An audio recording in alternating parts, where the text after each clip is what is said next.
Speed the Road est un jeu de course arcade dans lequel le joueur participe à une compétition de drones futuristes, chacun caractérisé par une énergie qui lui est propre, électrique, éolienne, thermique, qu'il peut enclencher sur des parties spécifiques du circuit.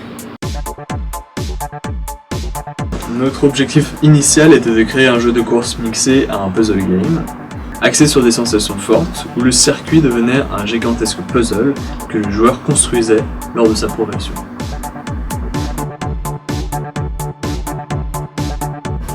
En phase de pré-production, il est important de bien définir chaque élément de l'univers. Étant donné que nous voulions confronter la technologie et l'environnement, nous avons fait des pistes horizontales face à des roches verticales. Une technologie soignée, d'apparence chromée, face à un décor rocheux et anarchique. Une ingénierie calculée et maîtrisée face à une nature hostile et incontrôlable.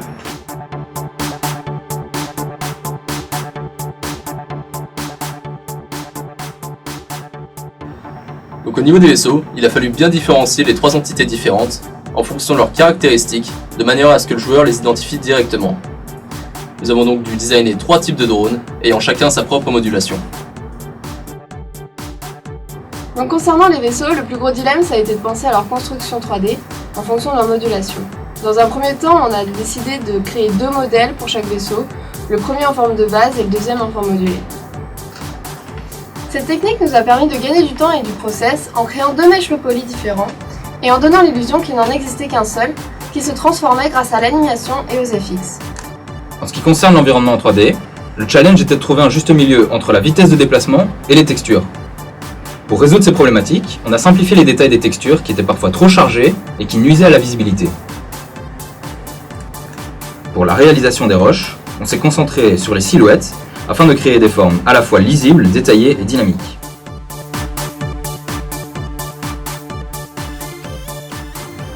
Un des plus gros obstacles dans la production était la réalisation des collisions pour la piste. Le pilotage à 360 degrés étant le cœur du gameplay, elle devait être parfaite. On a donc passé beaucoup de temps pour trouver une méthode valable et pour qu'elle soit lisse et sans bug. Les problématiques principales au niveau de l'animation des circuits ont été de trouver un équilibre entre le mouvement mécanique de nos pistes et la fluidité de leur déroulement, comme nous l'avions défini lors de la pré-production. En ce qui concerne les drones, le travail s'est centré sur la transition entre leur forme de base et leur état modulé. Il a fallu préserver leur design respectif tout en y ajoutant des animations percutantes. Le rythme auquel elles se jouent a ensuite été retravaillé dans le moteur.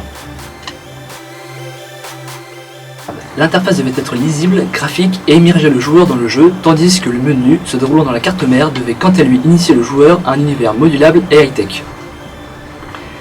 Le prototypage sur IDK et Flash a permis de concevoir l'interface et ses différents éléments afin de donner un feedback rapide et efficace au joueur.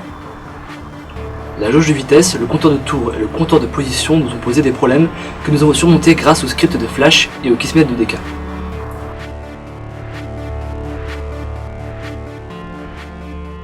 Pour le design sonore, en collaboration avec nos sound designers, nous nous sommes basés sur les trois éléments présents dans notre jeu, ainsi que sur les véhicules à propulsion en général.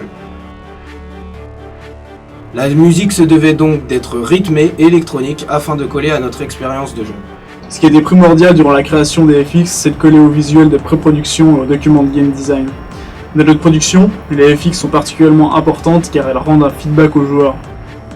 Un des défis dans la construction du level dans le moteur a été de réussir à intégrer la variété d'ambiances conçues en pré-production dans un circuit aussi court. En plus, il ne fallait pas que les transitions ne soient ou trop brusques ou mal amenées.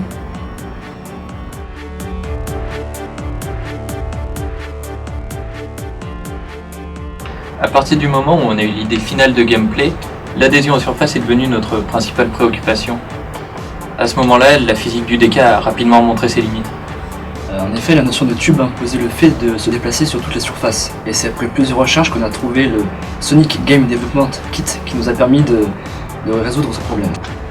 L'autre point positif du LGDK, ça a été sa grande facilité de paramétrage à tous les niveaux. Et du coup, ça a aussi réglé de nombreux problèmes de prototypage qu'on avait jusqu'alors. Alors oui, LGDK a été un soulagement au niveau du paramétrage. En parallèle, nous avons des soucis avec l'animation, et nous avons vite dû trouver un moyen de riguer, animer et importer les secteurs de pistes modulables dans le jeu. Dès le début du projet et pendant toute l'année, on a eu la chance de se retrouver dans un lieu de travail pour se voir en dehors des cours, donc ça c'était assez bien. C'est ça, ça nous a donné l'opportunité de faire des réunions, d'organiser les plannings et de mieux définir les objectifs tout au long du projet. Ouais, et le groupe s'est soudé très rapidement alors qu'on n'avait pas forcément travaillé ensemble auparavant et ça nous a facilité une dynamique de travail assez rapide. Ça nous a permis d'être très réactifs face aux problématiques qu'on pouvait rencontrer sur Split the Road.